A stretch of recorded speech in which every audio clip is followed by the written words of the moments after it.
Are live. I'm just gonna do some stuff here on that side. Oh, what? Oh, did Raw never get launched live last night on YouTube? Well, I gotta fix that. My apologies, everyone. It was definitely on the podcast, but it did not reach YouTube because it hadn't been published. Yeah, no worries. Okay, there we are. We are live on YouTube. Everything is rolling. I can shut down the aircraft carrier or the aircraft that is my computer here. I don't know if anybody can hear that. I know Zoom does a great job of filtering it out. No, you're good. All right, here we are. Morning, everyone. It is Monday. It's so funny. I distinctly remember a time period where I thought to myself, I will never like Mondays. And this morning I woke up and I'm like, what day is it? That's awesome. I'm with you. It's funny just the days of the week, how they kind of blend together in a sense. Like I always think Sunday is Monday because that's sort of when our week starts, but then it doesn't have the same connotation as Mondays used to. Like there's never a dread for the upcoming day, really, like it was with some jobs I've had in the past where you get to the end of the weekend and it's like Sunday scaries and all that stuff, and now it's just like every day is we have a bunch of calls, great, we have less calls, cool, day off, cool. It's like it's all kind of I don't know, there's nothing that you really look forward to or don't look forward to anymore, and so it's kind of just every day is great in its own sort of way. But yeah, it's funny not living by that type of schedule anymore. It's I don't know, it's kind of nice. I enjoy it. Admittedly, I've been here before, but with jobs that I didn't enjoy as much.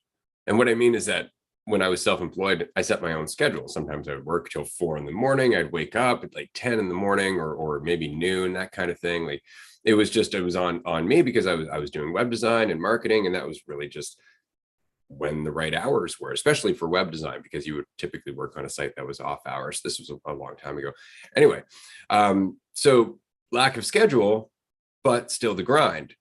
I don't ever find I'm grinding like with Dualistic Unity. At most, I fall behind on some of the Patreon videos that we post. And the reason for that is, quite frankly, because we do a lot of Patreon groups and there's a lot of videos and they take time to upload, and we have a limit on Vimeo for how much we can upload in a certain week. And so I appreciate everybody's patience. But if anybody's not aware of that, by the way, our Patreon isn't just groups. We also post the videos of those groups after the fact. So at the moment, I don't even know. There's got to be close to 400 hours of video on Patreon, at least 400 hours of just like group discussions all the way back to October was that 2021?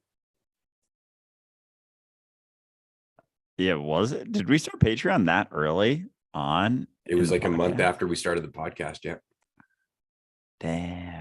Damn. Yeah. So there's a shitload on there for sure. Like I also didn't realize, I mean, I realize it now, but how many people watch the videos after the fact? Because the reality is, as great as the podcast is, like those videos have so much in them, and they're like real discussions. Like it doesn't have the same, like the podcast episodes obviously have a great feel to them, but it's a different feel for the groups.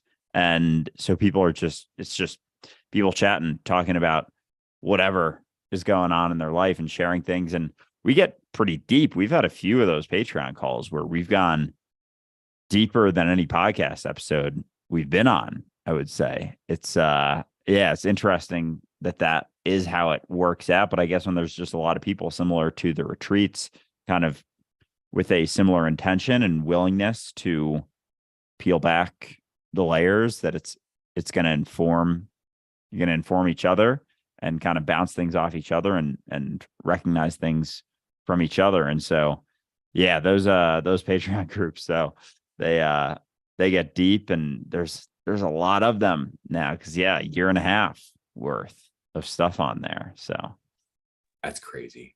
It's crazy, especially when I see like a bunch of other spiritual platforms, I won't say which, that are charging, $20, $30 a month to get access to all of this great programming. And it's all programming. It's all coming from a place where it's been, carefully scripted and planned, and it's all the general stuff, but it's not the real nitty gritty of human connection. And admittedly, that's what our Patreon groups are. Like, the fact that they're private, because I understand the listener right now is like, well, why can't we see these things for free? We'd love to do that, but there's no privacy in that. And so the benefit of that paywall is that you get to help Dualistic Unity, which of course we appreciate, but you also guarantee that it's never going to see the light of day. It's never, ever, ever, ever going to leave Patreon. It's always only going to be there for the community. It's never going to be made public. So there's a degree of privacy and comfort in that. People at least know that whatever we discuss there will never be put into the public eye. It's very different than what we do here. This is why we have the roundtables, because we have people in those groups who want to talk about things in public. And so now we've made it possible for them to do so. Tier 2 and Tier 3 can join us every 2 weeks for a roundtable episode and say whatever you want. And you've noticed in the last few roundtables, those community members have been talking about the discussions that we have on Patreon, because that's where Dualistic Unity really is. This is kind of like the mushroom to our community's mycelium. If you were going to look at the podcast as anything, it's just what erupts from the community itself. But the community itself is connecting in Discord and groups and our free public chat on Wednesday. We go out of our way to connect otherwise in direct messages. Everybody goes out of their way to connect with everybody else because it's important to them, and they connect and they resonate with one another. And so it seems like the most natural thing to do. And isn't that funny? Because that's exactly what we want it to be. We want it to be natural. We want it to feel natural. Not like you need to solve anything or you need to connect with people, but rather, I feel really good. I feel open. That person seems open. Let's shoot the shit without any need whatsoever. And the connections that are being established, it keeps reminding me of mycelium. I love watching mycelium grow. It's one of the most amazing things. Like, it'll start here in one little spot. For anybody who's not watching me at the moment, I'm pointing at a spot in the middle of nowhere. And then it'll go over here to another spot in the middle of nowhere. And then there will be like this string that attaches them. And it's the most interesting thing to watch that string widen and more spots appear. And then those strings become like thick, ropey connections. And it's because they're sending resources back and forth to one another. The mycelium works as one, which is what we're doing, which is why I'm so very excited about some of the developments that we've been having lately. Specifically, we're talking about public groups and the hosting of public groups, possibly in your city, maybe somewhere near you. This is something that we're just working on. It's in motion, but do keep up to date with our Discord. And if you can, subscribe to our newsletter or join us on Patreon, and you'll find out, because right now we're trying to bring people together in person as well as online. I think that's the next step for this, because it just feels good. Yeah, absolutely. It's going to be exciting to see those gain more traction, the groups online or offline and in-person events. But with the mycelium, so you said they pop up in like 2 different spots. I'm not super familiar with, I'm familiar with mycelium, but in terms of how they grow, so like, do they just pop up kind of? No, it just appears that way. It really is growing. And then it establishes like another base camp, and then it starts like sending resources back and forth. But you don't notice it growing. All of a sudden you're just like, oh, there's a spot. Oh, there's another spot. And then you see them connecting. It's the funniest. Like, if you can, I highly encourage you to grow a jar of mycelium. Yeah, for sure. And so like those, is that just kind of like the spots that kind of appear? Are those like I don't know, like a city sort of, and then the roads in between, or like?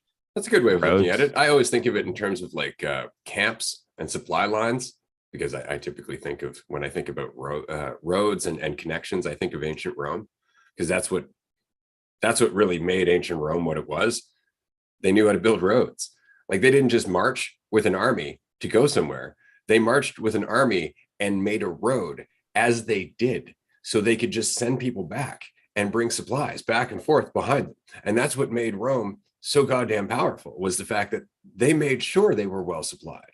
all the time. And as they took over countries, they built more roads, making it easier for them to police the countryside, making it easier for trade to happen, making it actually beneficial for some of the people that they had actually conquered, because now it was safer and there was more opportunity for business.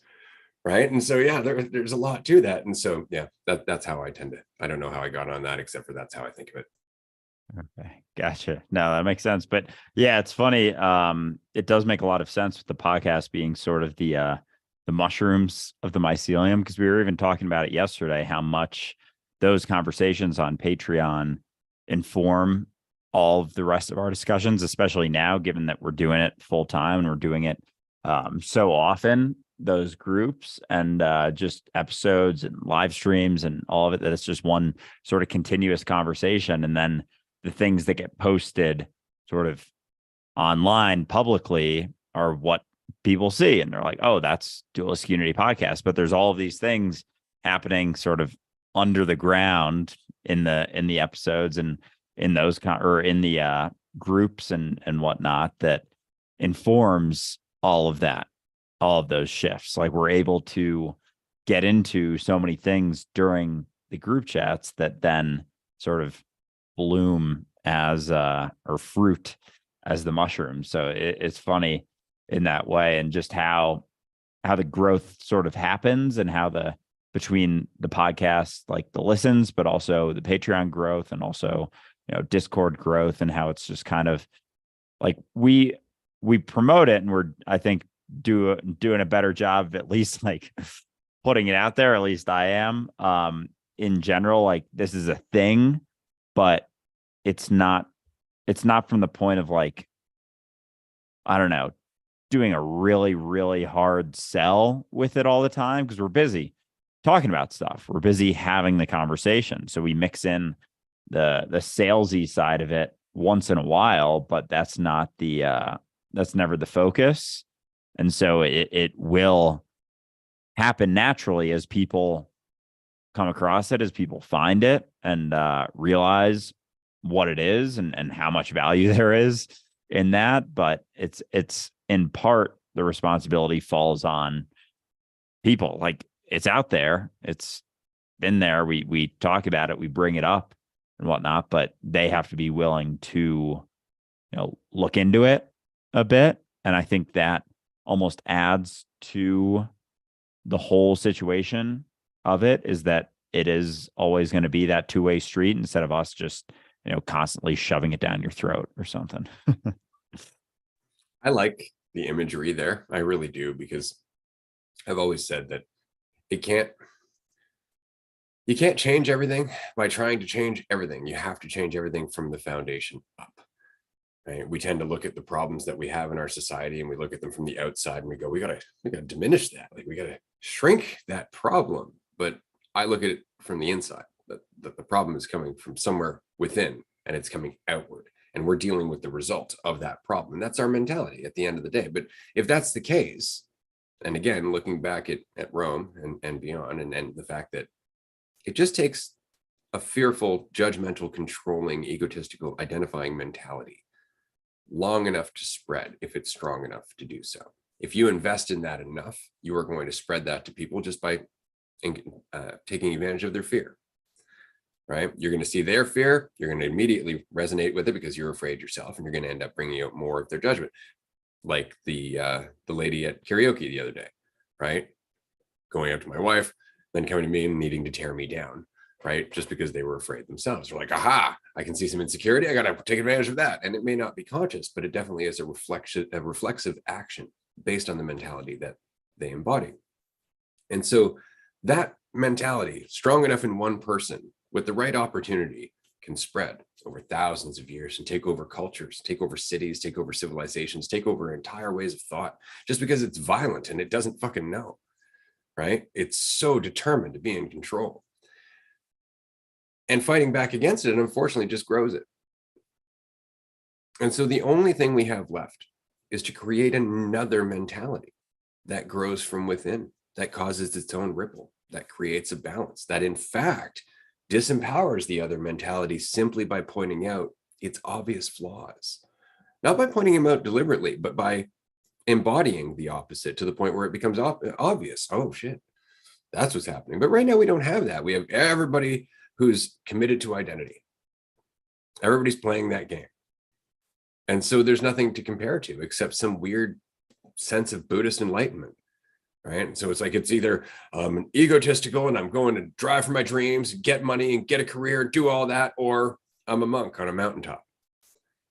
That's not reasonable, like by any means. Like it's as bad as the entire idea of Jesus. Like it really puts that reality of connection to God out of reach for everyone, just by putting it up on a pedestal, putting it up on a shelf, making it look pretty, right? So I think it's just the conversation of being free. I think that's all it is, just being free in yourself. It's not about being anything other than just recognizing all of that stuff, recognizing the ego, the identity, the stuff that we get sucked into, and just not buying into it as truth. In that freedom, in that enthusiasm, different ripples, right? Now I'm not looking for what you're afraid of. Now I'm looking for your faith. Now I'm looking for your successes. Now I'm looking for the things in you that are reflective of your potential, because that's what I see in myself. It's not even deliberate. And we start a ripple, and then you start a ripple, and somebody else starts a ripple. And over enough time, we can take over civilizations and societies and cities and everything just by being ourselves. There's no difference. It just comes down to that, what I was saying originally. How committed are you to that mentality? A lot of people are super committed to their fear. How committed are you to your freedom? Yeah, because that's what shifts all of this. Like, and I like that you brought up, it's either in our society, it's either like egotistical need, desire, blah, blah, blah, or this idea of, Buddhist enlightenment. And it's like, those are our two options. And neither ever really sounds that great. That's the whole, when I was reading Power of Now and stuff and watching a bunch of Eckhart Tolle stuff, it's like that whole thing wasn't that appealing to me. So it kind of cuts you off before you even try to, because like we're only seeing those two options. We don't even realize there's a way you can kind of have the best of both. Like you don't have to be that monk on the mountaintop, but you can still feel the same amount of freedom that they may feel, and even more, because you're not trying to be some sort of character. You're not trying to live up to some ideology that you were told that you're supposed to be. But then on the flip side, you don't have to have the fear when you're super caught up in the idea of yourself and everything that comes with that. And so it's kind of this middle ground that understands both and realizes that neither are the answer, but both provide you with that false certainty of like doing the right thing, or having something to point to and be like, okay, I'm this.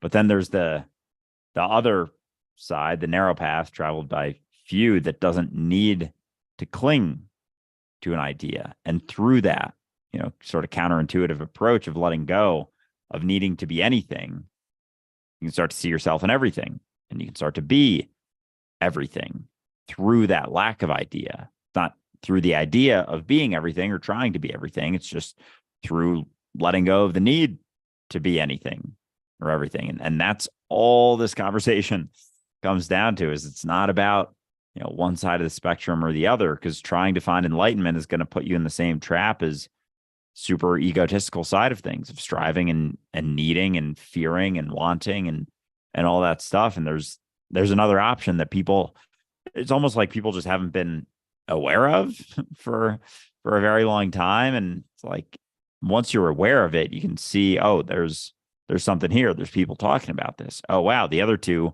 never really felt like they hit home in the same way. But there's another side, which is freedom, because neither of those are freedom. Getting caught up in the enlightened guru side of things is not freedom at all. Like we have this imagery of it being a sort of free state, but there's so many rules to it. Like you have to do a certain thing, act a certain way, talk a certain way. And that's freedom, as if freedom has these prerequisites that you have to act in a certain way or be a certain way. And it's like, no, freedom is the letting go of all of those certain ways, just being what you've always been, not needing to be anything. So interesting, something you said there, that, it's like there's an option that we're not aware of. And it really made me think, because as we've said before, there have been numerous people who have tried to say this. And unfortunately, some of those people ended up having a religion created out of them, but there have been many, many others. And a lot of them ended up either in an insane asylum or being kicked out of their city entirely.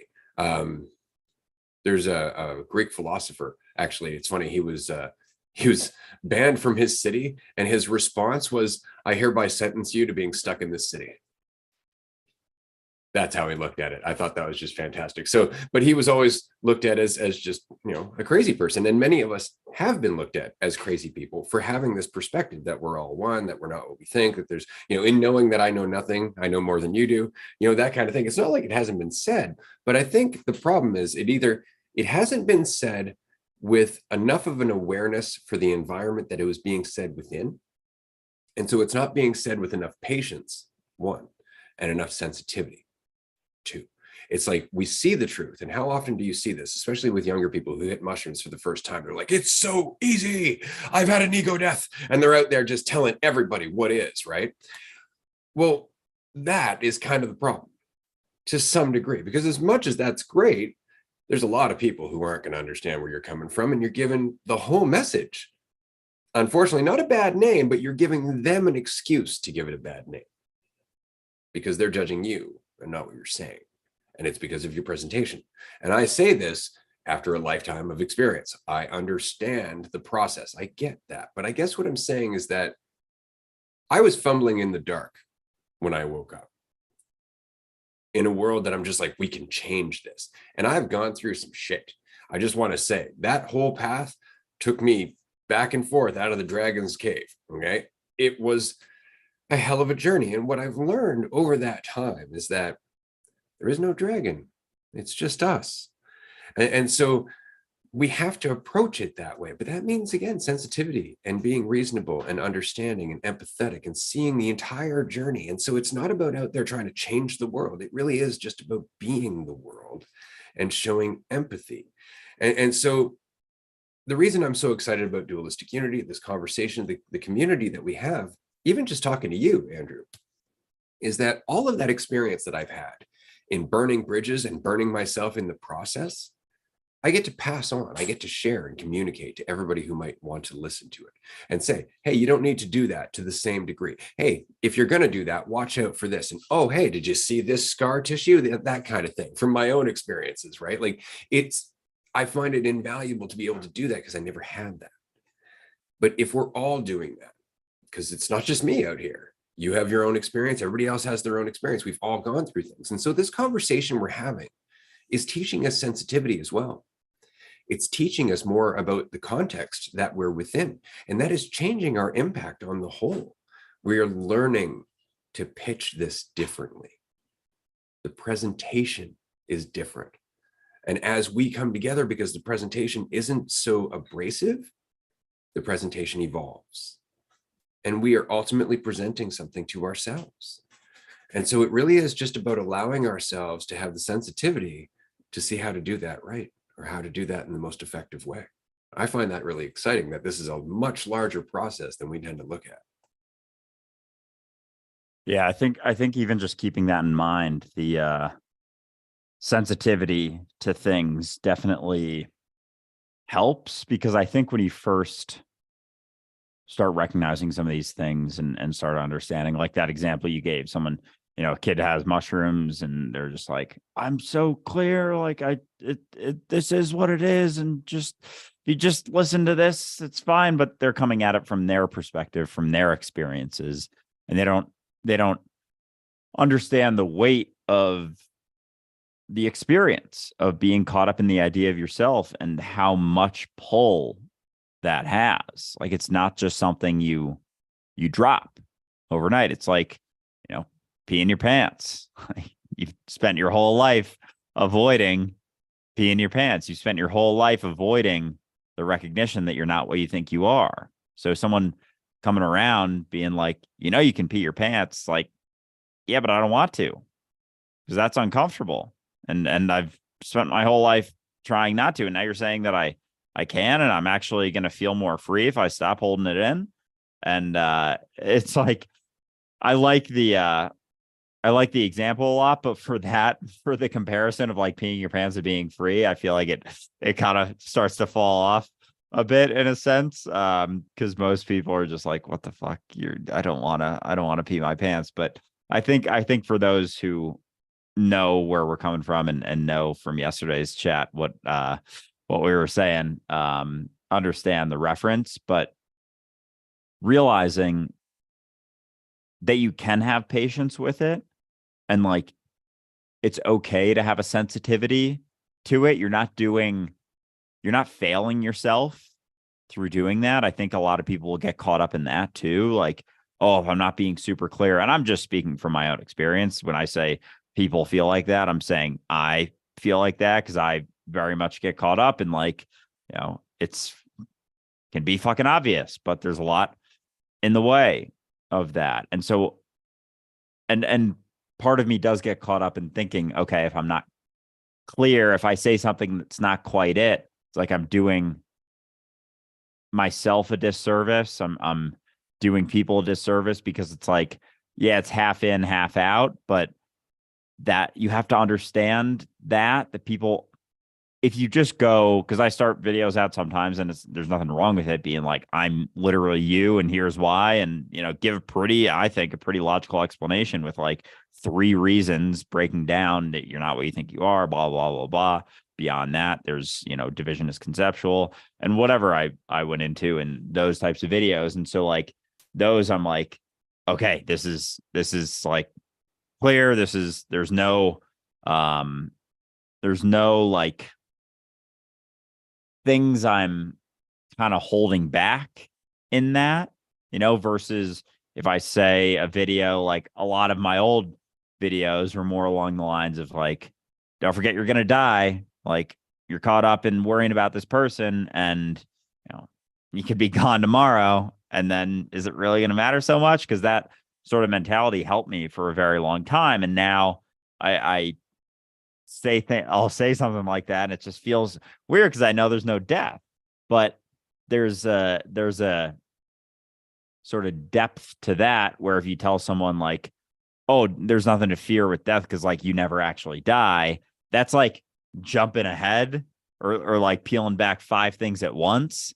And then rather than them taking on the responsibility of digging into that and being like, okay, you say there's no death, like what does that mean? They're just going to be like, fuck off. I'm not even going to pay any attention to that. And I'm not saying, I'm obviously making assumptions here. I'm not saying everyone does that, but in general, if someone isn't at a place to recognize that, like jumping ahead to that point is going to be beneficial for some in certain ways and not for others. So I guess having that, I don't know, having the sensitivity and the patience of not needing to make every message crystal clear with no, like, I don't know, not false statements, but like half truths almost is you can kind of let that go to a point to get the message across in a way. And I'm just talking through my own thought processes with this because I go back and forth with this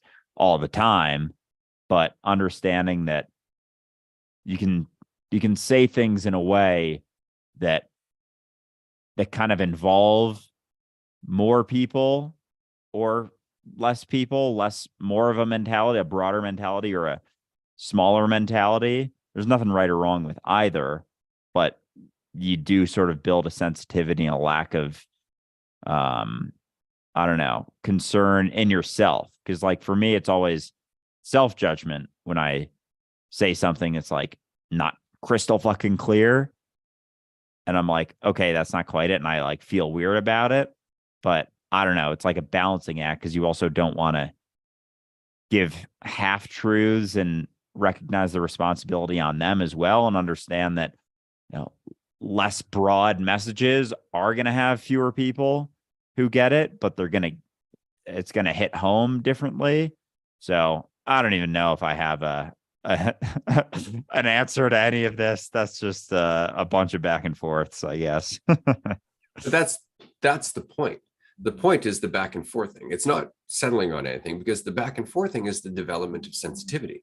See, what we're talking about are all the considerations. Like what you're saying is absolutely true, that if you hit somebody over the head with some giant insight or concept, and it's not something that they can reconcile to their current worldview, they're going to run away. But what if you do that same thing in a tone that's playful, not really that serious? You kind of just throw it out there. You still throw it out there, but you throw it out there under different context, with a different tone, with a different intention, not even expecting it to land, but just because it's kind of funny to you. Well, there's a possibility that person might not take the same offense. They may not put the same shield up. Something might get through, right? Or maybe not at all. In which case, the other argument is, does it matter what you say? Because some people, they're determined not to hear you regardless. They're determined not to move. It could be just something as simple as, you don't have to worry about that person judging you like that, and they will not listen to you. It doesn't matter how you present it, how you bring it across. They are just exercising their right to stagnate. Right? In which case, are you wasting your time even trying to soften your approach? Or does the softening of your approach organically over time change how you interact with people moving forward? And there's nothing you can do about that except to, again, drag your face across a couple of walls until you start realizing they're there and you start to treat things a little bit more sensitively. Right? But even then, that's not about the point that you're making. It's about the person you are. So you see, there's all of this back and forthing, right? And there's all of this question of, but what about my state of mind? Like, how does that affect things? Because I'll tell you, and people who practice this or practice letting go who they think they are recognize this all the time. You go out into the world without all of the assumptions of what your day is going to be, and it ends up being something radically different. But you can make almost every day identical just by holding on to your perception of everything. Right? So what's the possibilities there? Exactly how much influence do we have, can we have, are we having when we get out of the way and enjoy our existence without having to narrate all of it or measure its value? Is that in itself something that dissolves the walls? Yesterday, we were talking about it in terms of kind of a change of state, that everybody is like an ice cube when they're rigid and they're afraid. And we are very much like warm water moving through a field of ice cubes. But the warmth comes from us recognizing that we are the entire field, which helps the other ice cubes have the opportunity to melt. And it's only in getting caught up in their perceptions that we start to freeze and turn into ice again ourselves. But we're always having an effect. And the warmth is the recognition of what is, of you. So it becomes quite an interesting journey with a lot of questions. But the back and forth thing, I guess, is what I'm saying, is a good thing. Let your brain do it. You don't need to do it. It's going to do it for you anyway. Yeah, my brain does plenty of back and forths, especially with insights, just like the wrestling of, getting the message across, the egotistical side of me wanting it to be a broader, more broadly recognized, but then the other side of me being like, but you don't need that. And then the other side being like, it's on them anyway. And so like, there's a responsibility there. And then a side of me is like, okay, this could be clearer. And then that other side's like, yeah, but even if it is clear, it doesn't mean that they're going to resonate with it, because they're going to hear what they want to hear or what they're willing to hear. So you don't have to spend so much time trying to clarify it so much. And so, yeah, that's just my mind.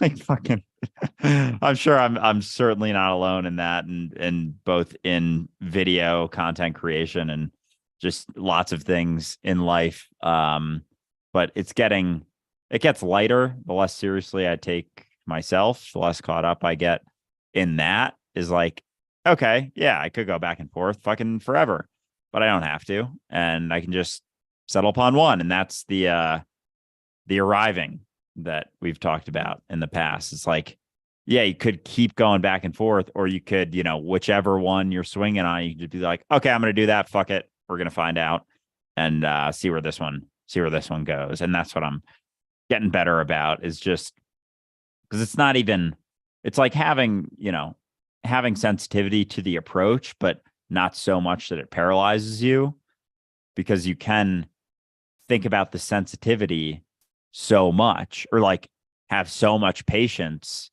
that like you don't do anything. And that's not what it's about either. It's about doing things and maintaining a degree of sensitivity, a degree of patience, but understanding that those can be traps too. Like everything, when taken far enough, can be a trap as well. Be it patient. I'm being so patient that you're just like fucking don't do anything and sit on your thumb all day. Like, okay, that's a degree of it, but you can also do shit.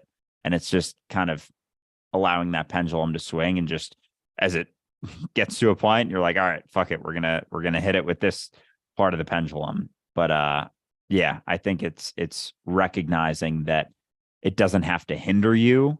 It can just inform you as you keep fucking like walking. But the hindrance comes when you feel like it stops you and you're like, I don't know what to do. It's like, fucking do something. At this point, it's better to do something with a little bit less sensitivity and a little bit less patience than do nothing, because that will inform the next few steps that you take. That's really interesting, because if you think about it, the reason that you're having problems with the patience and the sensitivity is because it's patience and sensitivity for others. And that changes exactly what you're doing. Whereas, so I'm at the point now where, admittedly, I know myself well enough. And by I know myself well enough, I mean, I have sensitivity for the directions I'm likely going to go in from moment to moment to moment. Not always, because I'm also aware of my spontaneous side. But I know my intentions are never to self-validate. I'm not looking for people to raise my value. I'm not looking to lower anybody else's value. I really have no ill intent or malice in any way, shape, or form. And so I don't really think about it much anymore. And so I say things just because. Yesterday we had somebody swing by the house, and on their way out of the house, I had never met this person, understand. I had about 5-minute conversation with them total, but they knew my wife, and they were leaving the house, and they gave my wife a hug, and they kind of looked at me, and there was that awkward moment of like, do I hug you or not? And I was just like, great to meet you. I look forward to one day being close enough as your friend to give you a hug. And you could totally see the look of confusion on their face. Like, is that what does that mean? Is that creepy? Are you being friendly? I'm not sure how to take that. And they left with that, lack of certainty as to where I was coming from. Now I know me, I know my face, I know the way I bring things across, I know my intentions and whatnot. I just find that fucking hilarious. Like, I find that really funny because, again, the back and forth thing is important. So if people are used to being suspicious and afraid, even if your intentions aren't that, even if it's clear that you're not that, they're still going to get the urge to look at you that way. Right? That has nothing to do with you. So let them go back and forth. If you know your intentions, that's really fine. They're going to do it anyway. Why worry about it? This is something that's important for people. You don't have to sell them on who you are. Just be who you are. Right? If they're going to buy, they're going to buy, as it were. Right? But it doesn't matter. And you're saving yourself time. Like, the reason I come across like this to people is, frankly, because if they're afraid, I'm saving myself time. Because they're too afraid to listen to me, if they're too afraid to have me just relaxed. So to me, that just makes sense. All right, you're afraid of me here. This probably isn't going to get better for you. And that's okay. And if you decide you're not afraid of me, then this is going to be a blast, because you're going to realize that you can do whatever the hell you want. And I'm not going to take it personally or seriously. So it's a doorway. It's an opportunity. And it exists simply because you're being yourself. But there's some power in this. I've talked about this before. When I had first started my web design and marketing business in the last city that I lived in, I moved there with no clients whatsoever, and I hit the ground running. I was literally cold calling businesses and saying, like, this is your current ranking, and this is how your website's performing, so on and so forth. Let's have a meeting, and I can help you with that. And so I didn't get a lot of bites. Nobody enjoys cold calls ever. But as soon as I had them on the phone, if they were willing to listen, typically I'd end up going to have a coffee with them at the very least. And I ended up getting quite a few clients within that first week. But I remember very distinctly one client, and we're still friends to this day. We started shooting the breeze. We weren't even talking about work for the most part. Like, we weren't even talking about his business or anything else. It was just about life and being yourself and having a good time and not doubting yourself. And then we got to talk about business and talked about how I could help him. And he's like, yep, done, shook my hand, and he left.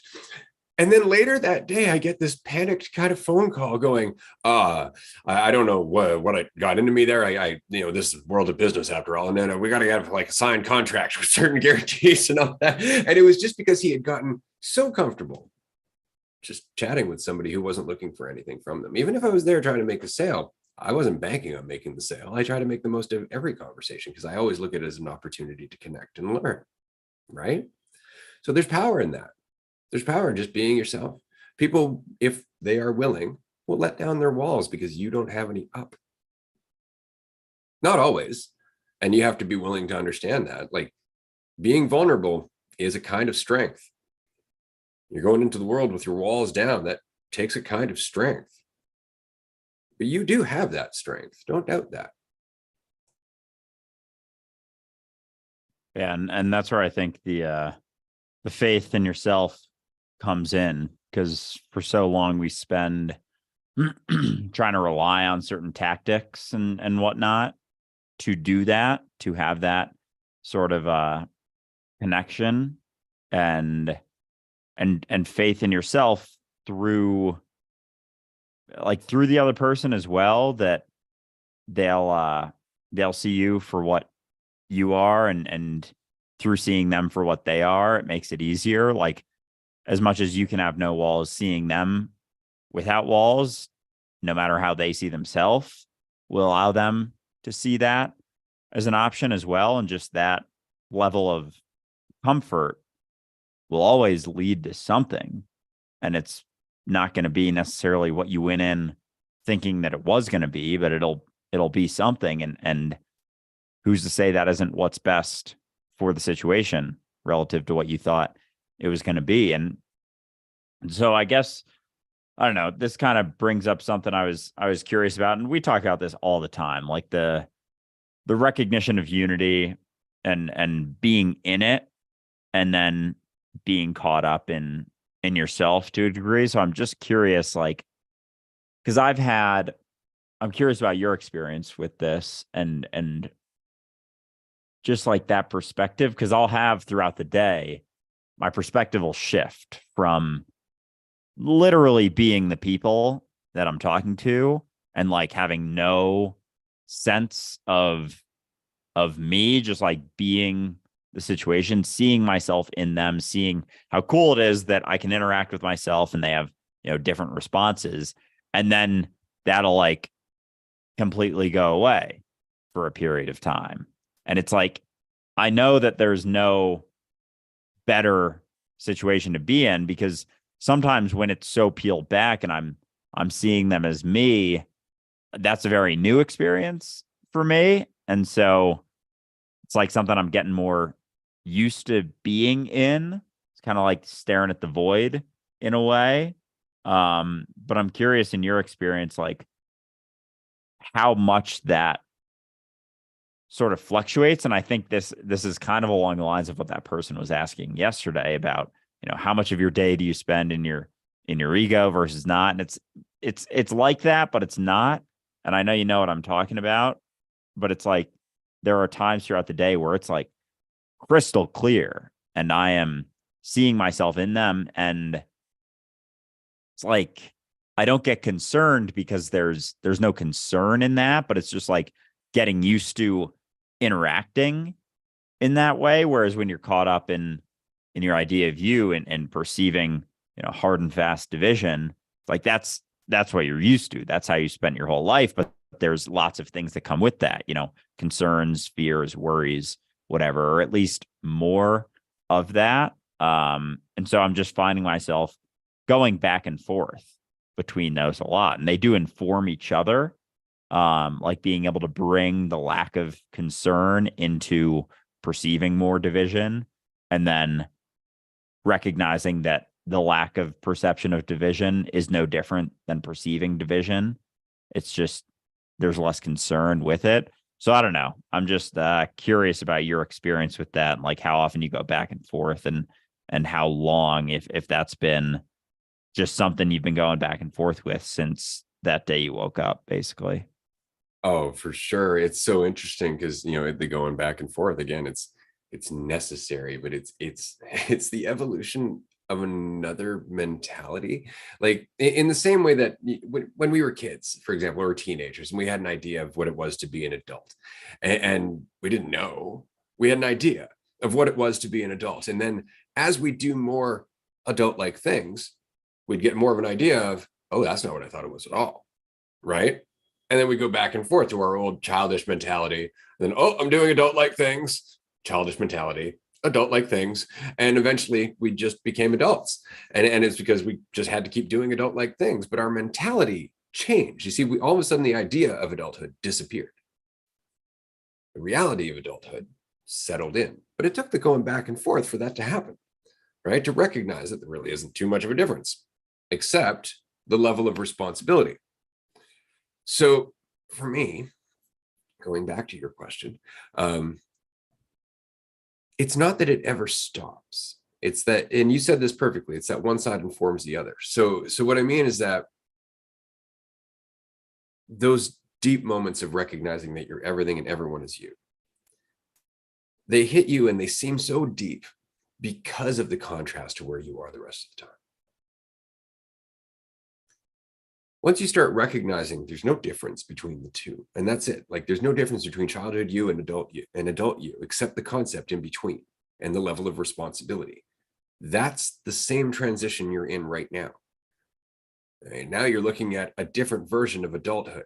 Now you're doing adult things, but it's divine things. And then you're coming back to being childish or human. And so you're going through the same transition point of understanding there's no difference. But the gap that's created by the concept is creating that distortion. It's making that back and forth. Right. So that's kind of it. So for me, going back to your question, it's impossible to answer. And the reason is because while I still have those moments of this is all me, there are often, like almost all the time, but I'm not as like about it. I mean, it's becoming kind of commonplace. Let's just say, like it's obvious, as you said before. And on the other hand, I never get so caught up in Ray that there's that gap back to the other one.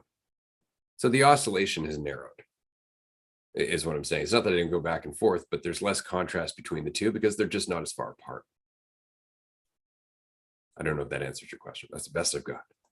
Yeah, no, definitely. I think it's interesting because even thinking back to that, I've talked about it before, like after I recognized that I'm not, like Andrew isn't the reality of me or the extent of me, like those next 2 weeks, I felt like I was just walking on like 6 inches off the ground.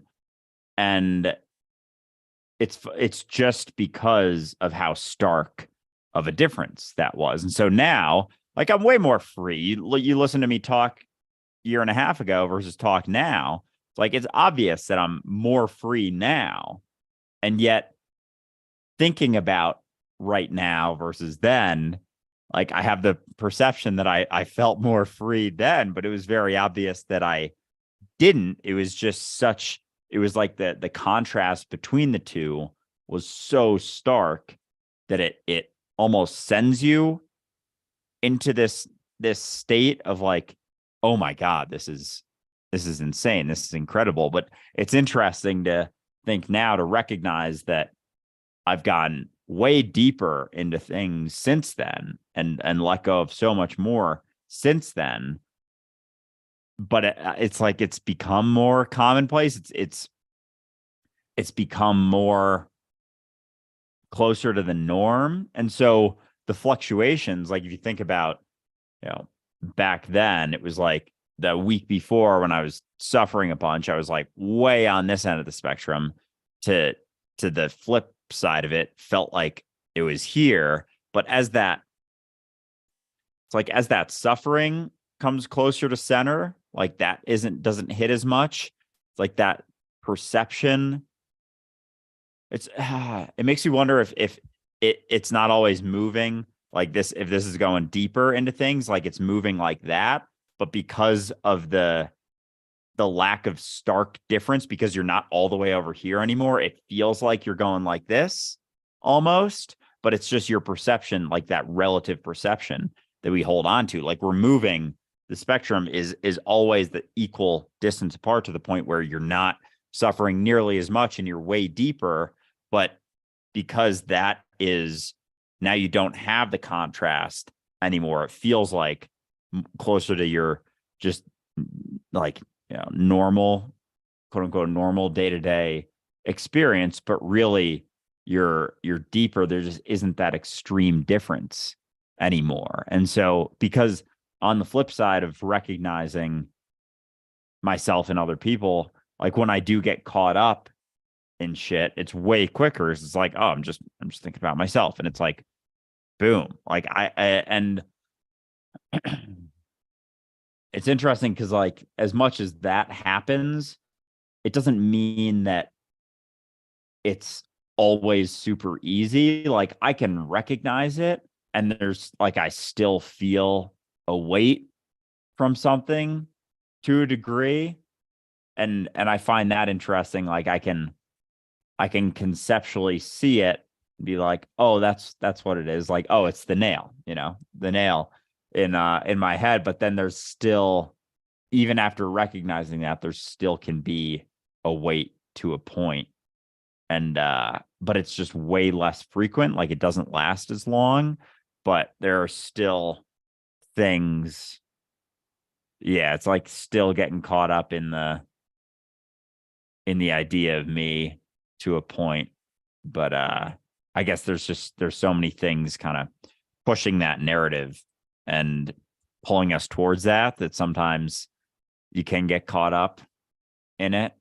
But yeah, anyway. That's good. That's really good. I just wanted to say that, of course, the nice thing about this is that because they're two different environments. Like we talk about the two different ends of the spectrum, but they are very much two different environments entirely, right? And so you could look at the one end of the spectrum, say identity. Let's just imagine that you are a flying insect, okay? And you have the ability to fly, but identity is there and it's a web. And the more time you spend in identity, the more tangled you get. And the harder it is to get out of identity. You keep getting stuck by all these webs that you've been entangled in for time, right? Or for a long time. Every once in a while, though, you get one free and you can take off a little bit, but you're still getting pulled back into the web. So the process that we're in is slowly disentangling the web so we can get more lift, so we can get a little bit higher, right? So we can get into an entirely different world. We can fly as opposed to being stuck. So you see the contrast? And so the exercise that we're in is slowly untangling the web and building up our strength so we can fly even higher each and every time. Now, eventually, as we fly higher, we start to recognize, the web really isn't that bad. It gives me a place to land. My problem is I keep getting tangled in it. It's the only problem is I keep getting into it too deep. And as soon as I do that, I lose all of my ability to fly. And so it comes down to recognizing the nature of both sides, recognizing that neither one is good nor bad, because while the web might tangle you, it also gives you a feeling of safety. It also gives you a feeling of security, whereas flight is absolutely just risk, right? Total faith, different environments entirely, right? But that all said, it's also important to remember that just like with the web, you can work on that web, disentangle yourself, and not recognize that you can now fly higher. And so I'm going to say this to you, especially Andrew, there are going to be moments where you're just like, yeah, I've got this unity thing. And then you're just going to fucking leapfrog ahead to another giant insight. And you're going to be caught going back and forth to the web. Right. And it's just because that's the point. It's that big. Like you're just going to continue to go through the process. I am all the time. It's just that, again, I'm not so like, not as often. I'll say that, not as often. I still have those moments and I love them. Because the more you see, but the more you see, the less stark of that contrast is. Like you'll see more, but you've already seen that, and you, it's almost like sometimes I'll conceptually see it for a while and then I'll like actually see it for a while. Like I'll see the reality of it, whereas before it was like there wasn't even the conceptual sight of it through seeing the reality of it on different degrees to a point. So once you see it, the reality of it to certain degrees, or peel back certain layers of that, then it's like the conceptual is there. So then when you come across another layer, a deeper depth to it, it's like, oh my God, there's more. But you knew there was more, and you also understood it conceptually. It just hadn't hit you in the face like that before. So it's not that extreme, like, oh my God, I didn't know this was a thing. Like I recognized that there was a good chance that this was the thing. I knew there was more depth to this. I just didn't know what it was. So now it's hitting you in the face, but you knew that something was there. You just didn't know what it was, as opposed to not recognizing that anything was there. And so I think that's why the insights and the deeper you go, it's not like that crazy jarring thing, but everything leading up to that has sort of stabilized that recognition and like given stabilization to the uncertainty in a way. Like, you know that the uncertainty is coming and there's more uncertainty to be peeled back, but just through knowing that there is, just through knowing that there isn't an end point, through knowing that there is infinite depth to that, like it's not so crazy when it gets deeper anymore, because for so long you didn't know, and then initially you think like, oh, I've seen it, this is it, and then it's like, ah, bro, there's like a bajillion more layers to get through, but at least you're sort of like on the other side to know that it's a thing. And then as you get deeper, it's like, oh, okay, anything I settle on isn't going to be it. But knowing that allows you to, almost informs the next few steps and allows you to take those without so much fear, because you've, I don't know, gotten your sort of balance on the first few recognitions. So as you go, it's like gets not easier, but a little bit more, a little easier to digest each and every time. Absolutely, which is why we always recommend to people that they go through Dualistic Unity in order. That they watch season 1 and then season 2, and they work their way through it. And the reason is because it's built like that. It's scaffolding. It's meant to be, steps towards more insight, but giving you the application where you can ground yourself. Like, for example, at the retreat, Andrew, you got such a stark look into the reality of what is. How do you think you would have fared had we never had the conversations that led up to that?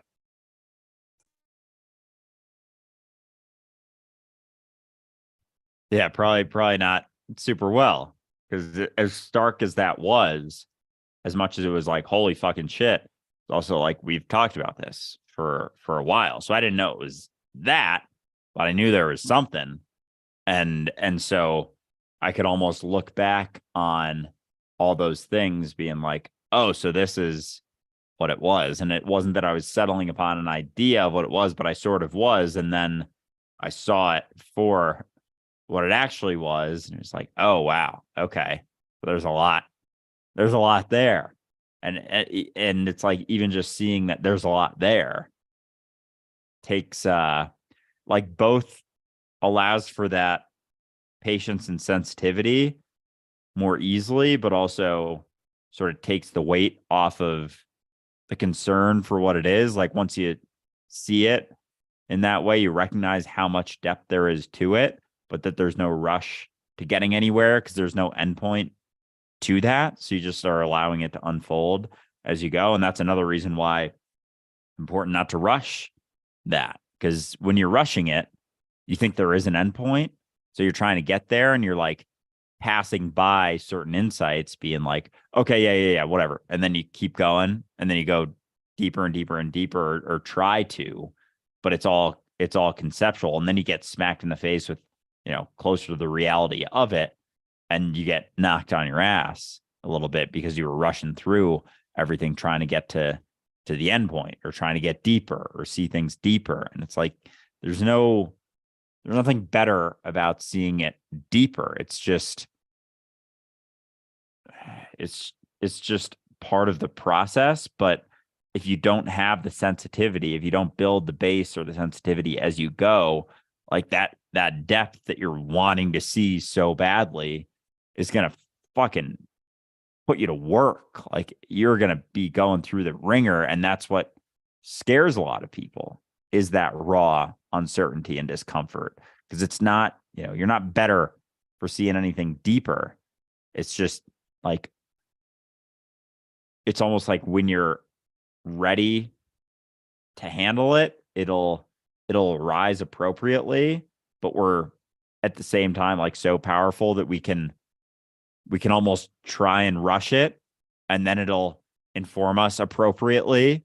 Like, stop fucking rushing it. There's a lot here. Because then you're like freak out. And then that sends a lot of people running in the opposite direction. So it's always going to be appropriate to where you're at, though. Nicely said. Nicely said. Yeah. And it really is just it's the little things we do that either stagnate us or they push us too far ahead and beyond our time, right? Like, just this is why I tend to worry about people when they start talking about, the concept of God or spirituality or enlightenment or chakras or astrology or any of that stuff. Because it's like, well, that's all super interesting. It doesn't really make any sense whatsoever until you recognize your role in all this.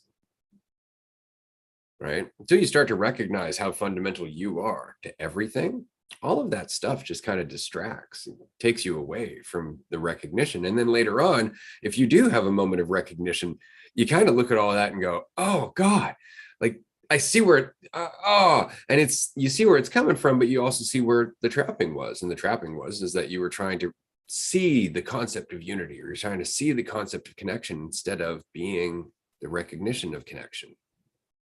Totally different journey, right? But yeah, no, it's interesting. It's interesting because over time, it really is just the process of growth, which is why I keep coming back to this analogy of like the child to the adult, right? And the adult to the divine. But the adult to the divine also includes all of the other people who are on that path, because it's the divine, right? So now all of a sudden the journey has changed. Now all of a sudden all of us are in that together. This is one body evolving. This is one body going through the stages of development, just like you are, just like I am, just like anybody else is. We just have a tendency of thinking of it as I am and you are, instead of we are, or I are, however you'd like to put it. Yeah, and the shift, as you said, like the shift informs itself because it goes from you and everyone else to you, just you, and everyone else acting, appropriately to where they're at. And that was the insight I sort of had like a month ago. People aren't really people. They're like embodiments of a mentality. And as much as we, have free will, like we're being aggressively pushed and pulled by reality at the same time, by the reality of you at the same time. And so, but on the flip side, we're so capable that we can think that we are what we think we are, and that can lead to a lot of distortion from that flow of reality. Like, it's even fucking insane that we can get out of the flow, or that we can feel like we're out of the flow. Like, that is powerful when you always are in it. Like, you're always in it, and you can actually not create, but shift an environment so much that you're thinking that you're not, and get so out of line with the flow of it. But like, it's still the flow, but our perception is so strong that we can think that things should be different than they are. And it's just letting go of that. Like, as soon as you drop that, like, things are as they are. this is the flow. This is still the flow. Like you're back sort of closer to it. But as long as you maintain that idea that you're not in it, it's like that veil of distortion that can take you out of it. And so being in it and recognizing that you're in it has a lot of depth to it as well. But just recognizing that you're in it, that's like the first step. It's like recognizing there's no place that you should be other than where you're at. It's like, that's awesome. That's step one. And then you can start digging deeper into that, or at least allow yourself to start digging into that. Until then, you can't, because you're trying to get somewhere else. You're trying to run away from the depth of that recognition. It's interesting, right? I remember, I think I put an article that I wrote back in like 2006 or 2007 on Patreon at one point. You can look for those on Patreon. And by the way, if you just click on the hashtag articles, might have been a video too. Anyway, I was talking about ultimately the only real path in reality, which is unity, which is ever present, can't be escaped, always going to be pretty much everything, to the perception of division, as far into that perception as possible. That is the only fucking path. Unity to the perception of duality, back again, without ever having left or changed at all. It's just the subjective experience. And we are all part of that massive fucking pendulum. Individually, we are that pendulum. Collectively, we are that pendulum. Individually, in your lifetime, you see the full swing if you'd like to. Collectively, over thousands of lifetimes, we see the full swing. And so that's where we are. We're in the pendulum between recognizing what has always been or in denial of what has always been. I'd rather reign in hell than serve in heaven. It's not like we haven't been saying this for a long time, right? It's there. It's just that we don't recognize that it's a swinging pendulum. But that swinging pendulum is either influenced or influencing us one way or another, because it's the same thing. That's the paradox. So you deciding to let go of the perception that you're divided is part of the larger pendulum. Question is, how many other people are doing that? Because that's also part of the larger pendulum, which is why I get so excited by dualistic unity, because I have never seen so many people willingly looking at what this is and going, yeah, I can question that illusion. I'm willing to let down my judgment. I'm willing to let down my fear. I am willing to let go of my secrets and just be authentically myself. And that is the pendulum swinging. So the question is the pendulum swinging, or are we swinging the pendulum? Both and neither. Problem with thinking of it as the pendulum is swinging is that you immediately start looking towards an outside ultimate intelligence that is doing the swinging, instead of the fact that it's just the nature of this machine. It's the nature of our intelligence to go back and forth between the recognition and the denial of what is. Yeah, because you think about the pendulum swinging itself. If a lot of the pendulum doesn't recognize it's the pendulum, it's going to keep swinging regardless of, with no influence of the pendulum, because most of the pendulum thinks it isn't it. But if some of the pendulum starts recognizing that it's the pendulum, then of course there's going to be influence over that swing. And so that's, I guess, what we're doing. Like, reality is that pendulum, and it's just going to keep swinging back and forth. And it makes me wonder, and I know this is just a analogy or example, like of the pendulum swinging, if it's always swinging kind of like evenly, or because without preference, if one side of the pendulum is the perception of division and one side of the pendulum is the recognition of unity, like we're always evenly swinging back and forth. Or like if the pendulum starts to recognize it's the pendulum, does it like stay closer to the side of the recognition of unity, or does it just take the ride less lightly? Is it almost like the pendulum's weight goes from like being 100 pounds to being like 50 pounds, but it keeps swinging, and it's just not as, because the perception of division, again, isn't a bad thing until we take it so seriously. It allows for the experience and the recognition of unity, like taken to a point. I want to say it could be less of experience, but it couldn't either. I don't know. I'm wrestling with this. This was a tough one. Yeah. This one's a tough one because on the side of duality, of division, you also have the perception of people. On the side of unity, you have the lessening of that perception of people, right? You almost have to take more responsibility as everything. And one has to wonder how much that actually swings the influence of all reality in itself. Because we've said before, this isn't physical. Like you and I keep talking about the swinging of the pendulum, like it involves all 8 billion people on this planet. But the fact is, there's only one person on this planet. And our birth and death rate goes up and down according to the symbolism of our mentality. So they're entirely two different, again, realities when we're talking about that swing of the pendulum, right? It's like the pendulum swinging on one side in duality, and then on the other side, it just disappears into a black hole before swinging back into reality, right? And it's the weirdest thing to try and conceptualize or communicate whatsoever, because the one side of the pendulum cannot see or understand the other side to some degree, right? Because the perception of division cannot conceptualize unity. So the swing of the pendulum is the swing away from the concept. So how do you describe that? How do you even understand that outside of just going there? So what you said about there being only one person on the planet, like, because there's one, not even, I guess, like through the perception of division, there is and there isn't at the same time, but just running with that, like, do you see the population growing relative to the rate of division that we perceive in a way? That's what we've been watching. Yep. Okay. Yeah, because that would make sense, because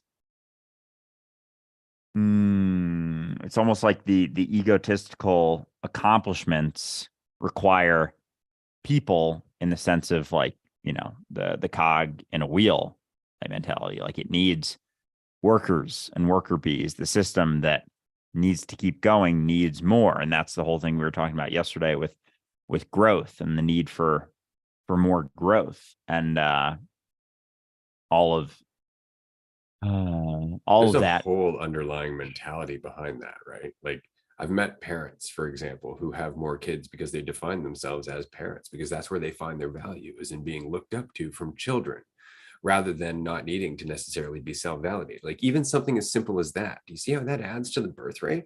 Or just fear of not having someone to take care of you when you're older. Holy fucking shit. How many children have been born for that reason? Like that's all division and egotism. All of it. Throughout time, we used to have clan wars, man. Like we used to have children for the sake of just widening the clan. That's all division. All of this comes from a mentality of fear.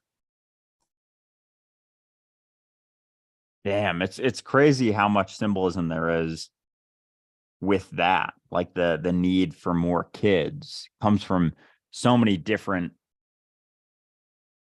I don't know, insecurities in a way. Like it adds to the feeling of security, but there are repercussions to that, obviously.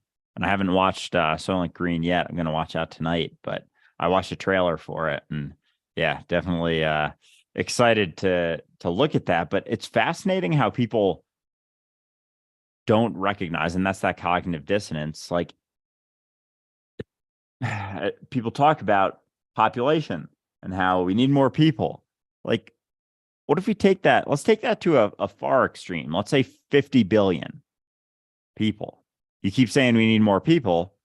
What if we 5, 6, 7x it from what we have right now? What do you think that's going to fucking look like? Like, what do you think the world is going to be like with 50 to 100 billion people? And like, how do people not even, like, it's so obvious that would be fucked. Like, how do people not see? Won't happen in my lifetime. Damn. We really don't give a fuck about next generations at all. Like that's I guess becoming more obvious to me. Just the the idea of death. It's like you don't give a fuck about anything to come. No, God because I don't damn. recognize that I am everything. I don't recognize that, the mess I'm leaving behind is for me. I am so fearful of death that everything's about getting what I can now, getting what I can now. I never look beyond death because to me, that's the end of me. Right. And so, yeah, it changes everything. This is why, again, when you look at the original mentality here on Turtle Island, or North America, was looking 7 generations in the future. Like, if we're going to make a decision that affects everybody, let's think about this. Let's think about what it's going to do 7 generations from now. Holy shit! Like that is responsible. I appreciate that. I really do. The deliberate, reasonable patience that you are taking to consider life as we know it for generations. That sounds almost reasonable, doesn't it? And yet we don't think about that at all. What we think is, how much will this add to the economy next year? That is literally as far as we fucking look. Will this get me a pool in my backyard? And we have such short-sighted ambitions. Like, it's so interesting to me that I'll walk through a city and my wife and I will be like, oh, that's a nice house. And it's like a foot away from the house next to it, a foot away from the house next to it, and a foot away from the house next to it. And maybe it's got this tiny little fenced in backyard. And it's just so sad and fucking pathetic that this is what we fucking settle for. Is this nice little cage that at least it looks nice on the inside, has no privacy, no freedom, no room to express yourself, looks the same as everybody else's fucking house. And you don't even leave to talk to your neighbors. How often do you go onto your yard, despite how well manicured it might be? Like, it's so ridiculous that we have this idea out of a fucking catalog of what we want to be in life. And we get there and we're miserable. We don't talk to anybody. We have no sense of community, but at least we have some children that we didn't connect with who might take care of us when we're old.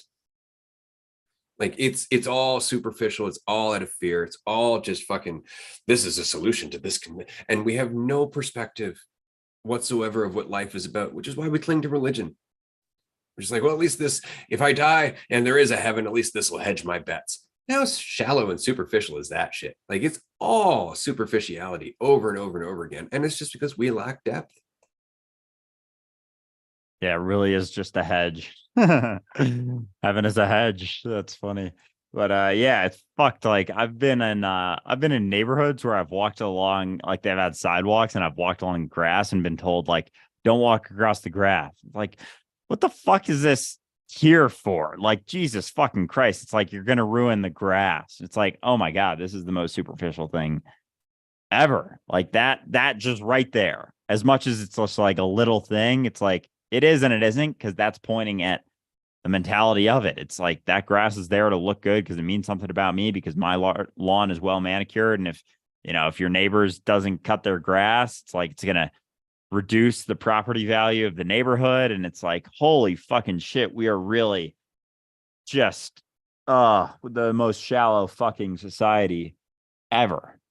Like, that is nuts. And we don't even question that. Like, we don't even think that's not absurd. Like, just wild that's what we've settled upon. And that's like, people think that's peak society right there. It's like, what? It's wild, but that's the mentality that we're pushing and promoting, and the lack of questioning just allows that to run rampant. And we don't even wonder if, oh, it's kind of weird. That's just Earth right there, and I can't walk on it because they pay a bunch of money to keep it looking nice. Holy shit. Yeah. Oh, golf courses. Do you want to get into this? I know you like golf. I don't mind golf as a sport. Does that mean that we should be taking up all of this beautiful fucking land for golf courses for rich people? No. Why not make them into parks? Why not make them available to people? Right? Why not? Oh, right. The rich. Got it. No problem. Right? I'm not against golf. I'm just saying that we can save land for more than just rich assholes dressed badly. right? Like we can just save big green spaces. This is something that I would love to do, especially in light of what's happening in my neighborhood at the moment. There was this green space behind my place. It's been there for years. Nobody ever touched it. Rabbits, fucking all kinds of animals go through there, deer, things like that. Sure, it's got like a bunch of like thorny thicket bushes and shit like that. But for animals, they're fucking happy. They're just like, sweet land, a place that we can live. And there's some quail, stuff like that. Sure enough, some developer went in there, just ripped it all out. They're just gutting it right now for no good fucking reason. I think they're building some storage places back there. For what? Because they couldn't build it a mile out where it's a little farther? Because the property value wouldn't have been as high. So they wouldn't have been able to make as much money. See, that's a consideration. Not the fact that that green space, one of the only ones in the neighborhood outside of a fucking golf course, was valuable to things other than human beings, which is valuable to human beings. Short-sighted all the time. So this is why often when we talk about dualistic unity and our ideas of what could happen in the future, good Lord, would I love to have the resources to just buy downtown green spaces and tell every developer to fuck right off, because we can.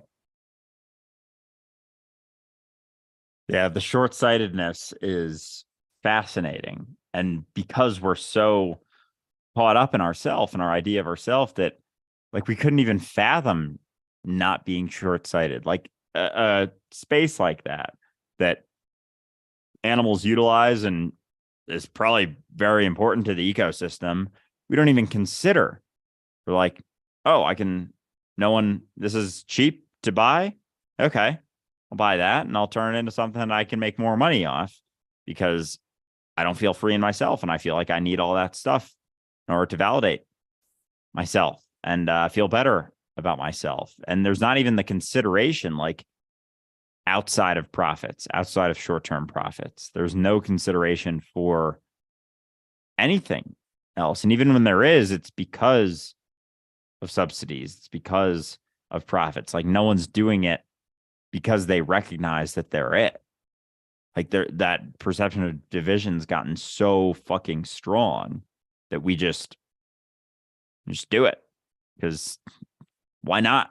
What are the repercussions? There's no repercussions to me in my lifetime, so why wouldn't I do that?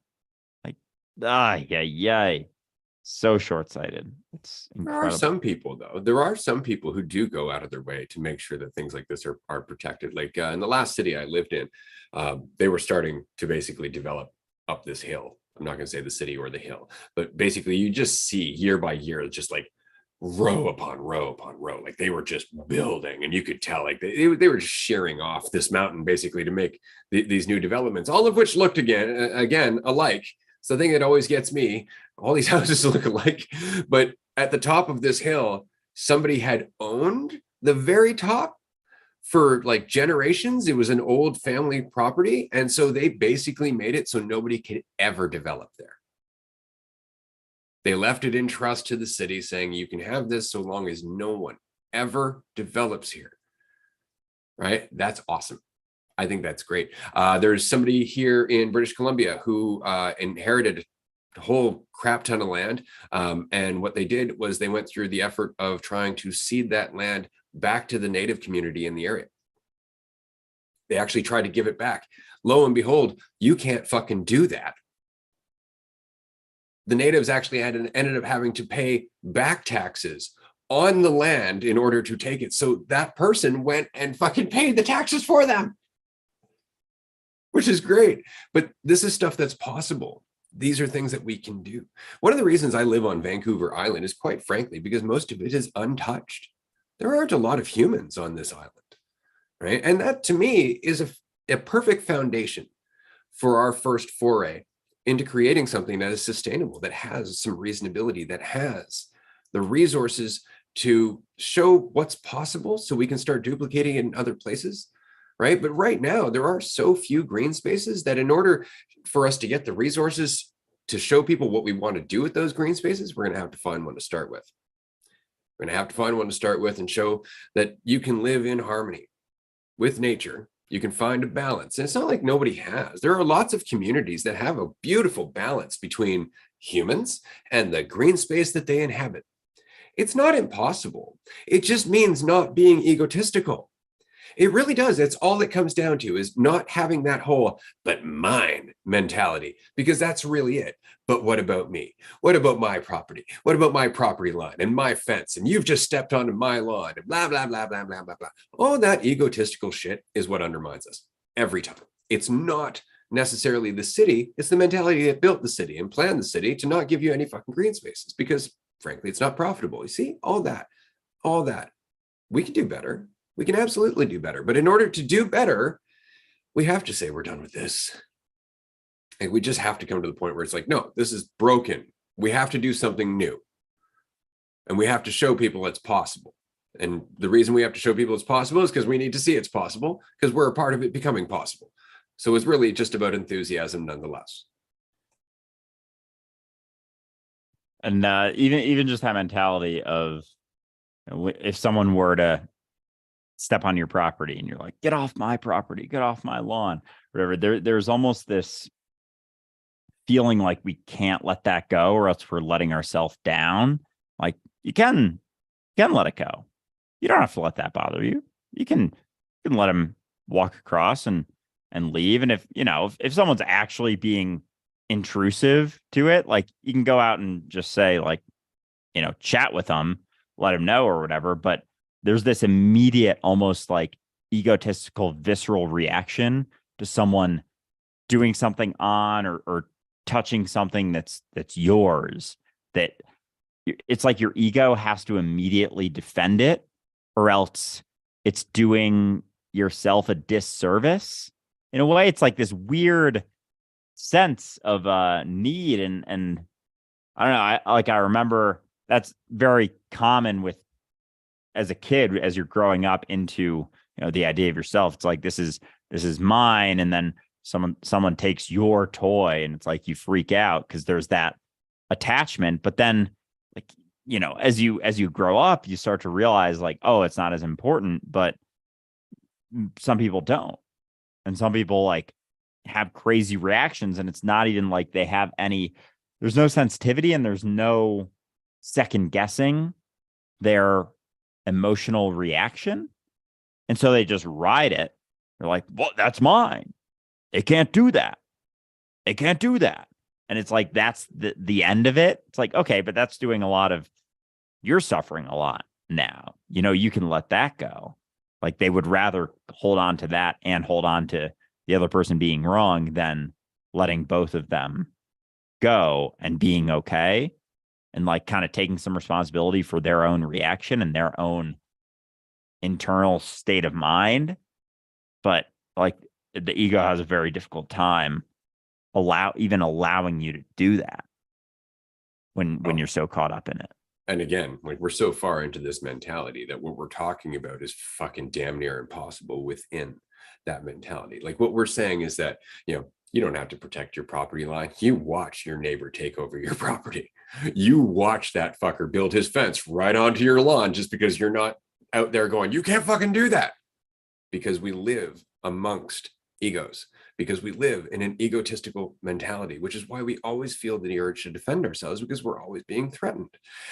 And we can't, just by virtue of changing ourselves, discount that. This is what we were saying at the beginning of the episode, right? There's a big transition that needs to happen. And I think a part of that is coming together, building that community, knowing your neighbors, sharing a mentality with your neighbors, sharing a common dialogue with your neighbors, actually getting to know these people, and then coming together and living with people who aren't going to be like, well, that's my property line, because you've already connected, right? Like, I think a big part of this is us coming together and connecting and finding places that we can build these communities, or that we can take the opportunity where, say, a community is relatively empty and there's a bunch of people of common mentality that can go there. Well, that starts that. That's a big thing. I mean, there are literally places in the world right now that are paying people to move to them.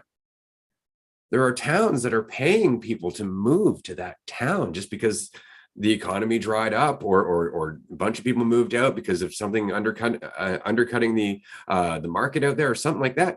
It's not like these opportunities don't exist.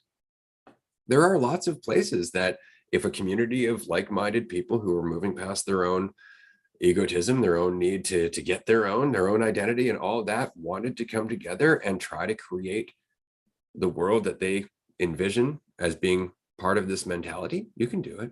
You can absolutely do it. It's just that right now there haven't been enough of us having this conversation to even think about the possibilities, frankly. And it's because of that neighbor who's going to take over your lawn if you stop protecting it. We feel defeated by that, and we feel alone within that world. And we go, well, yeah, but I could change, but they're still going to do. And that's unfortunately true. But you're not the only one changing. There's a lot of us, way more than I ever thought. And that yields possibility. That really does lead us to a lot of new opportunities and new possibilities. And I'm very excited. But I think, again, as always, it's the foundational mentality. It's this conversation. It's us coming together. It's us recognizing that we are one, that you are the whole fucking point. It's not about following. It's not about the cause. It's not about anything. It's about you being free and recognizing others who are free, because they can appreciate you in the same way that you appreciate them. Yeah, and that's a big aspect, I think, is the connection, the communication, because even thinking about neighbors that I don't know, like I got yelled at maybe last year for walking my dog around the neighborhood without a leash, and like there's not that many cars around, and she wasn't even going in anyone's lawn, but there was someone out on their lawn. They were like, put your dog on a leash, because they were afraid that she was going to walk on their lawn. And like, she wasn't. She stays by my side pretty often. She'll run off here and there, but you know, it's like, it was so funny to me. I just kind of looked at him and then kept walking and didn't do jack shit. Because I knew they weren't going to do jack shit about it. They were just going to yell at me from like, 100 yards into their lawn. It's like just absurd, but that's only possible if you don't know each other. Like there's such a fascinating sort of cutoff between someone you quote unquote know and someone you don't know. And I've thought about this before, like what knowing someone even entails. It's like, their name, a little bit about their story or their character. And yet there's such a distinction between that and someone you don't know. And the only difference could be just one or two interactions. And I've had friends who it's like, we interact a few times, get along super well. And it's like, then all of a sudden very quickly become very good friends. And without that initial interaction could have been complete strangers. And there's, I don't know, I just found it fascinating. Like, oh, I know that person. Even that statement I find funny.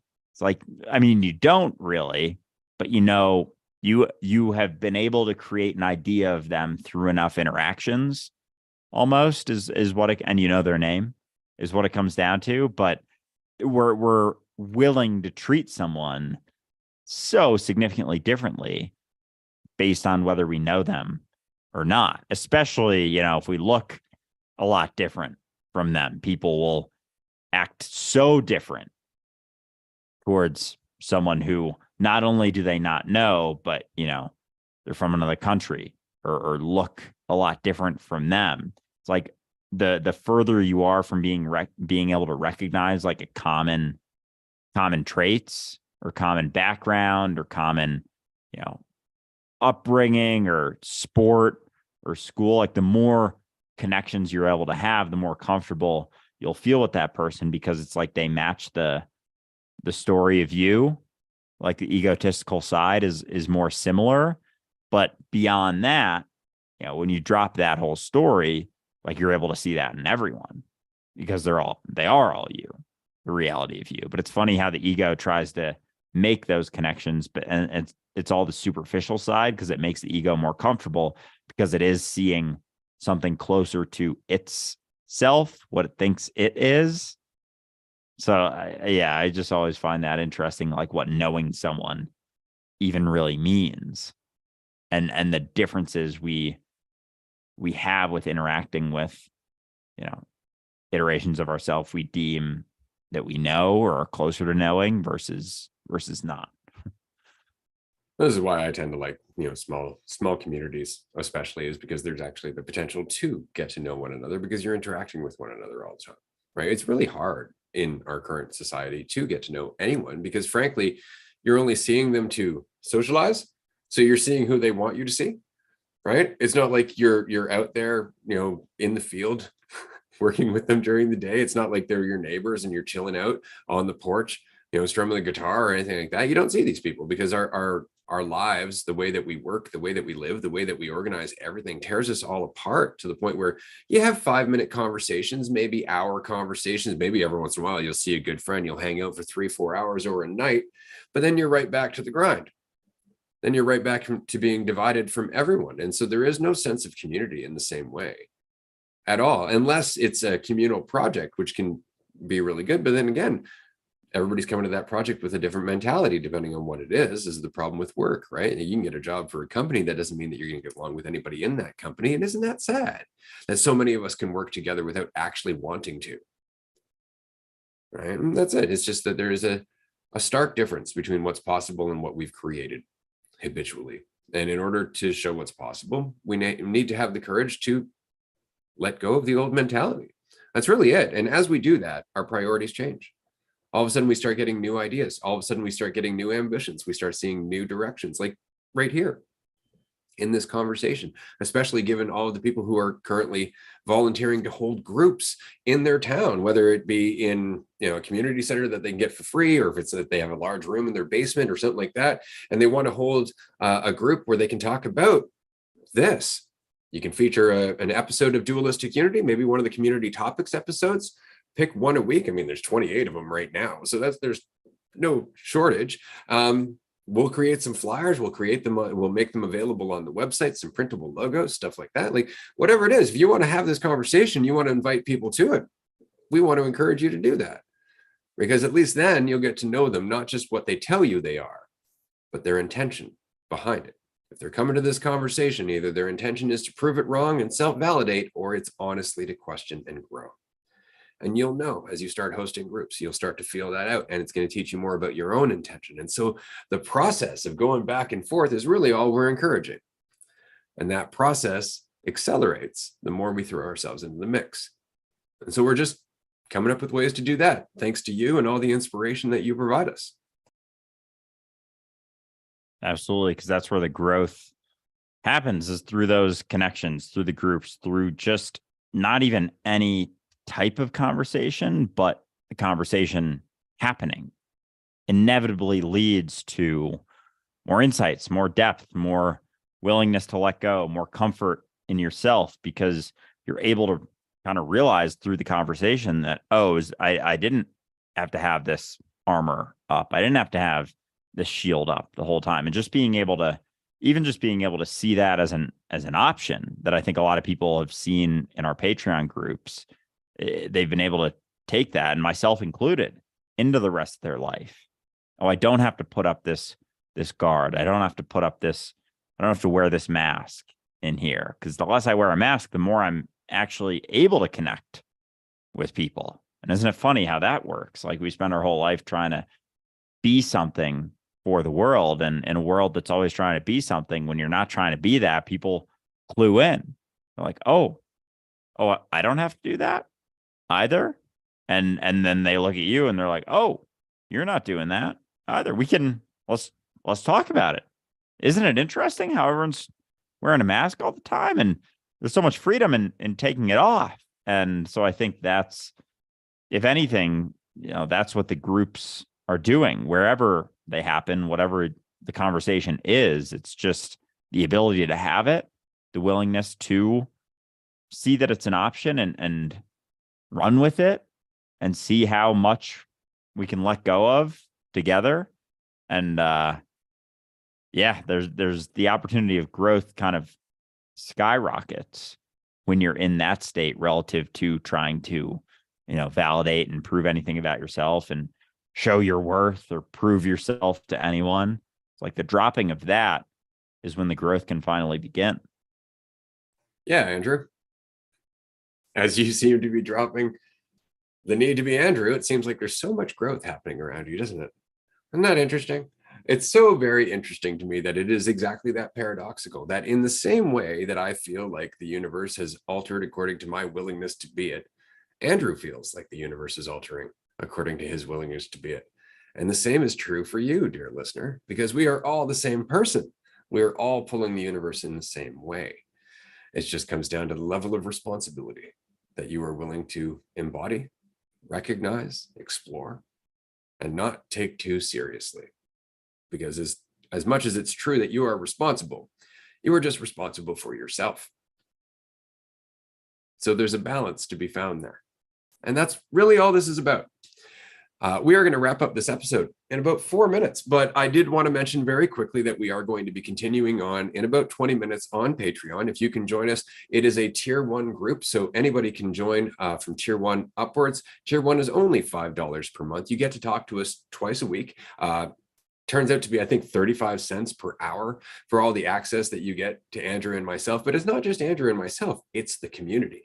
It's the fact that we regularly have a large group of very insightful people who come in, they share their insights, they share their challenges and their journeys. They teach us stuff all the time. And it's a lot of fun. We have some good laughs. We kind of just go around. There's no rhyme or reason. Really, if you don't want to talk, you don't have to. Some people just listen. Some people go and they'll do their hair, or they'll cook some food, or they'll be cleaning their apartment. We're just spending time together. There's no other purpose except that we're spending time together with no other purpose. And isn't that nice as a change? Yeah, just having a space to do that, because there aren't a whole lot of spaces out there. They all have an agenda, have something you got to be doing, have a even like a meditation group. It's like there's a massive expectation going into that. Like I'm having a rough day and I'm gonna go meditate and I'm gonna fix everything, and like, or there's there's still a weight that can be brought into and taken from that, because there's an expectation for a weight to be dropped, and then if your perception of that weight doesn't drop by the end of it, like it only gets worse.